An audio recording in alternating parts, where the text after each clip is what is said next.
Hi again, Rob here. This is Confessions of a Crap Programmer, episode 3, and as promised, this episode is a quick start guide to programming Z80 assembly on the Sam Coupé using the Comet assembler by Edwin. It took a while to get this episode together. It got out of control very quickly. In fact, the runtime hit 20 minutes before I was even halfway through, because I was constantly backing up to explain every detail of every line of code. So now I'm assuming that anyone listening has a basic understanding of Z80 assembly. I think anyone who has any interest in programming assembly on the Sam Coupé has probably done plenty of reading about it by now, and so I'm aiming this at anyone who is stuck with it and just needs a practical example to work from. On the screen now are all the sources I tried to mention in my original introduction, and instead I've put links to all of this in the description below to save time. One thing that isn't mentioned here is that the Sam Coupé scene is home to a number of very well seasoned professional programmers who have created some fantastic games and applications for it. A few of these programmers have given me a lot of help and advice over the years, so if you see me doing something correctly, it's almost certainly thanks to them. So I'm going to create a program that is a good starting point for trying out any examples or exercises you might find online, and I'll be using it for my next video, which will be about drawing graphics on the Sam Coupé.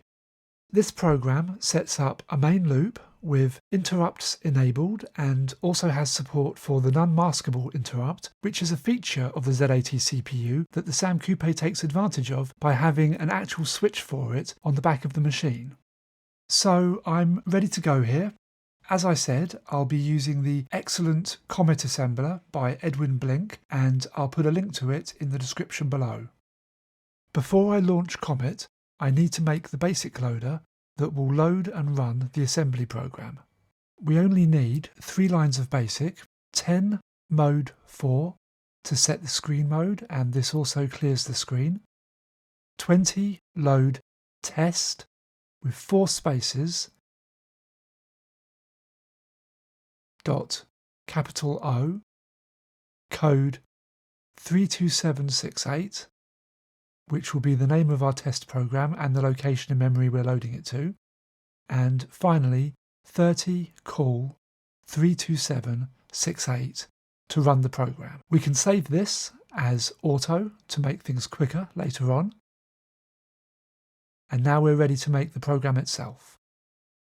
I can reset with F12, drop the Comet disk into the window, and once it's loaded I can drop in the project disk again and press F8 to switch to full screen. So when we run the basic program, our assembly code will be loaded starting at memory address 32768, which is 8000 hex.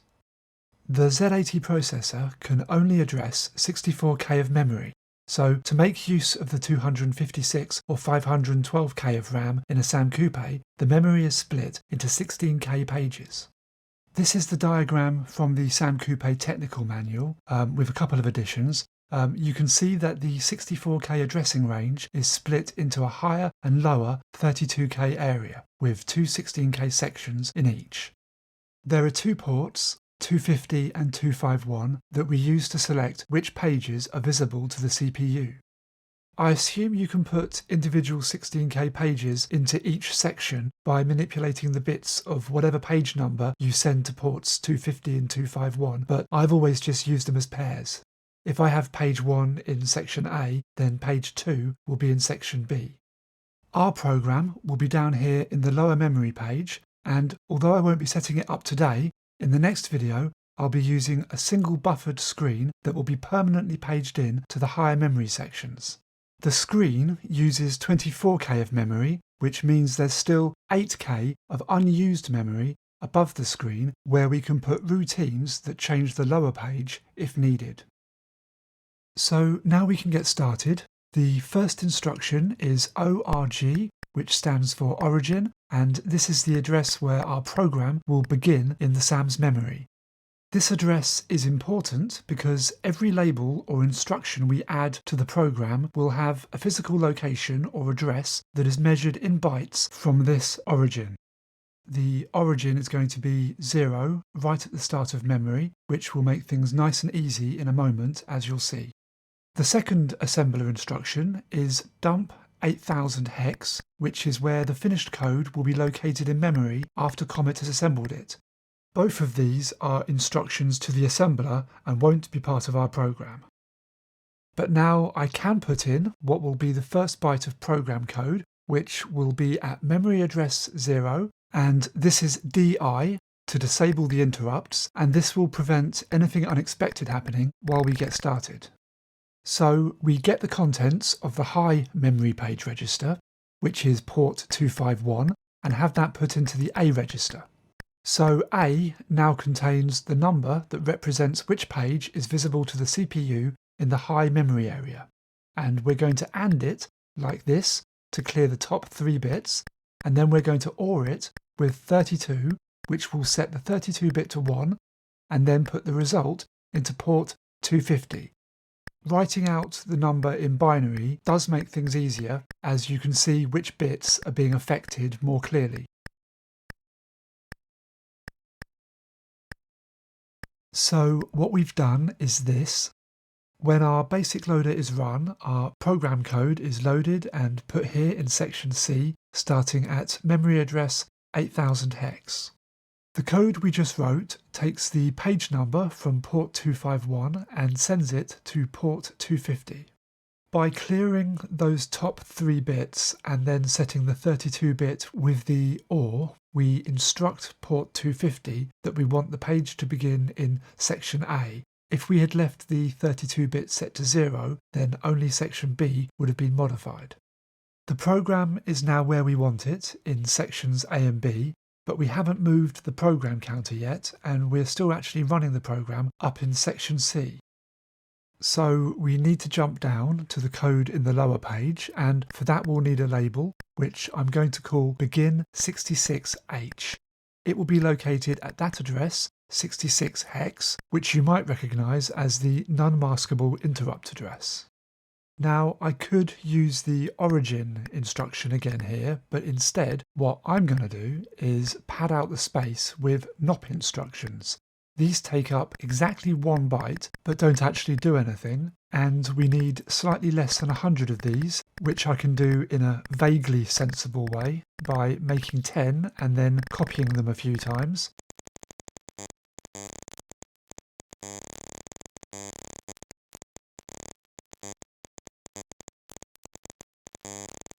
And I can check if we need more or less by assembling the program with Ctrl-C and then A, and then again using Ctrl-C and V to see the address table.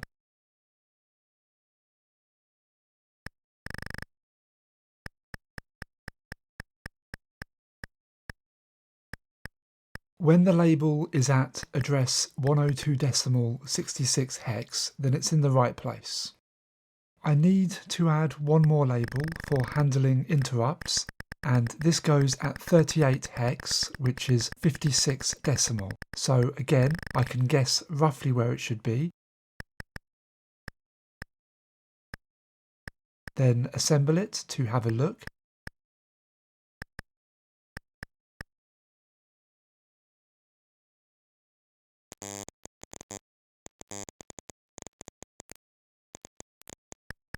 And when it's in the right place, I'm going to add a jump instruction to the interrupt handling routine.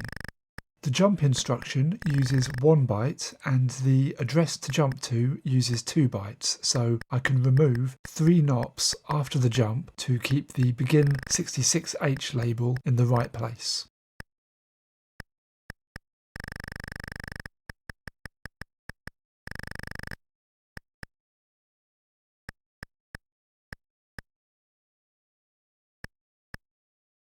I can make a label for the interrupt handling routine now, and I'll just put a return in for the moment.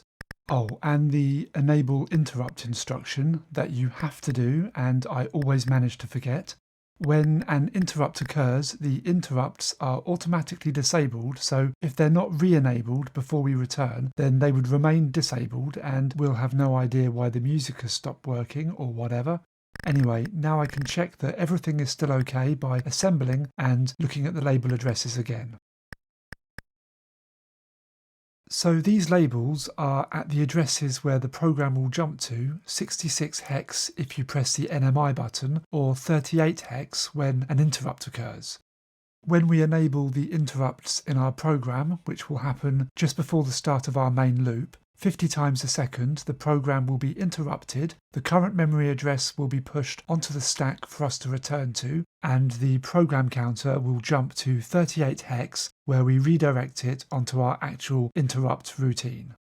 Now you might prefer to have your interrupt routine actually down here at 38 hex if there's space for it, but that's not how I tend to do it because this area at the start of the program is a really handy place to store things like color palettes or variables, which you can add anywhere here just by replacing a single nop for a byte of data or 2 nops for a word. So the begin 66H label is the start of the program, and as long as we keep everything where it is, we can press the NMI button to reset the program back to this point. Now we can do anything that's needed to prepare for the main loop. The first thing to do is to set the stack pointer, and a good default value is 8000 hex. The stack works down or backwards through memory, so starting it at 8000 hex keeps our program and the stack area within the same 32K page. After setting the stack pointer, we can do anything else that we need to do to reset the program, which right now is basically nothing, so I can just leave a space here, enable the interrupts, and now we're ready for the main loop. So it needs a label, and then we're going to make the loop wait until an interrupt has occurred before it continues on. I have no idea if this is a standard way to do things or not. This method was given to me a long time ago, and as everything seems to work with it, I've never had the need to explore other options. It seems obvious to wait if, for example, you get your user input during the interrupt, as it guarantees that we have the input for this frame ready to go. As long as we keep our program code nice and quick, it should also mean that we have a nice steady 50 frames per second. So I will need to create a flag that gets set by the interrupt code, and the way I was shown to do this very efficiently is with a simple bit of self-modifying code, and this is a really useful trick for saving some CPU time and a byte of memory. First we need a label for the flag, which can be int_flag.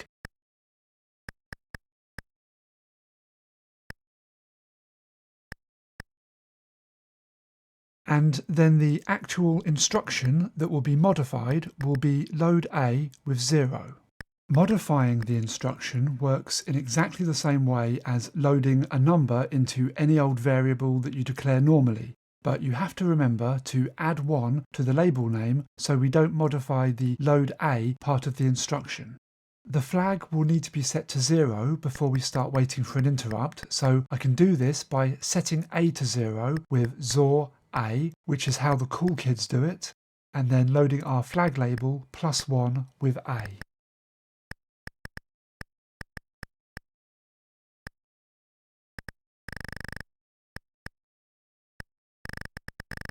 In the interrupt routine, we need to set the flag with 1 to indicate that an interrupt has occurred, and this works in the same way as before. We also need to think about preserving the registers. You've got to imagine that your program will be doing something when it's interrupted, and when the interrupt routine returns, it will be going back to doing whatever it was doing before it was interrupted. And you want to make sure that all the values in the registers are unchanged, otherwise all sorts of exciting things will happen. We're only using A in our interrupt routine, so it seems obvious that we only need to preserve the A register, which we do by pushing AF onto the stack and then popping it off before we return. However, our interrupt routine here is extremely short, and so when we enable the interrupts, instead of returning, another interrupt will occur. It seems that there's some kind of timing window within which interrupts occur, and if you re-enable the interrupts while you're still in that window, you get another interrupt. Thankfully, the solution is nice and easy. We just need to make the interrupt routine longer, and so I'm going to preserve all the registers even though there's no need to for this program. This is how I normally go about it. I don't worry about the IX or IY registers as I don't use them most of the time. I just take care of the main registers and the alternate registers.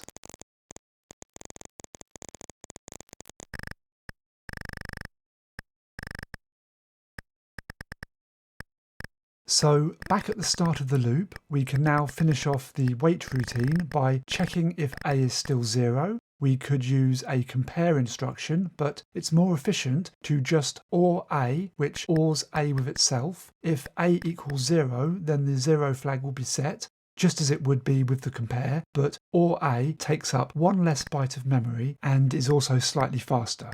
If A does still equal 0, then we jump back to the flag to check again, and this will continue until the interrupt has occurred and the flag has been set to 1.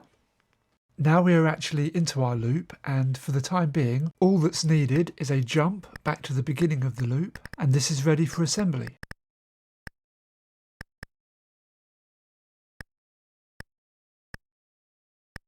We can make a note of the length and then use Ctrl and C and the O command to save the object file.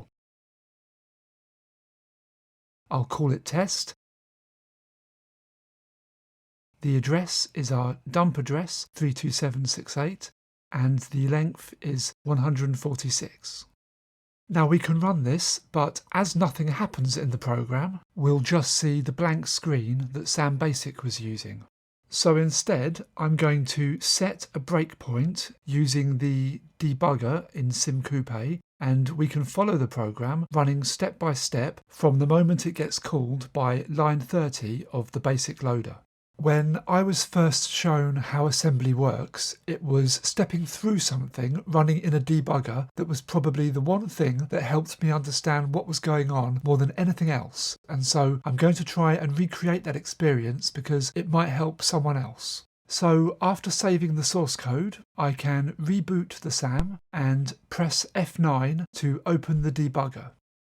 You can see down here the low and high memory pages that BASIC is currently using. When we load our program code to 32768, it won't get put into the memory page that is currently paged in here. It will actually get loaded to page 1.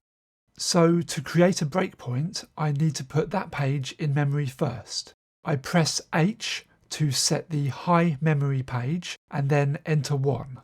You can see that page 1 is now sitting at 8000 hex, and so I can press A to set the current address and I enter 8000 hex, and double click here to set the breakpoint. I need to put the ROM page back, so I press H and then 0, and now we can press escape to exit the debugger and load the test program. As soon as it's run, the debugger pops up because we've hit the breakpoint, and you can see our program sitting there exactly in the right place. If you have numlock on, you can press 7 to step through the program one line at a time. You can see we have interrupts enabled, and when I press 7 to step through the disable interrupt instruction, you can see that, as if by magic, the interrupts are now disabled. Now I can step through the page flipping bit. Keep an eye on the A register up here as we get the contents of the high memory page register in port 251, which the debugger helpfully renames HMPR. As you can see, A now equals 1, which we know is the right page number. And if I press 7 again, we can see it's been ORed with 32. So A is now set to 33, which is 21 hex. And finally, I press 7 again and A is sent to port 250, which you can see is the low memory page register, and bang, we now have our program in sections A and B. Finally, I press 7 again and we jump down to the begin 66H label at 66 hex. If I continue to press 7, we set the stack pointer and get to the main loop where we wait for the interrupt to occur.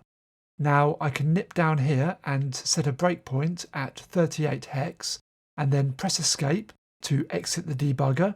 This will immediately bring us back 1/50th of a second later, and we can press 7 again to follow the program counter as we preserve all our registers, set the interrupt flag with 1, then pop everything back, enable interrupts and return back to our program, which will now find the interrupt flag set and will continue into the main loop, which for now just loops right back to the start.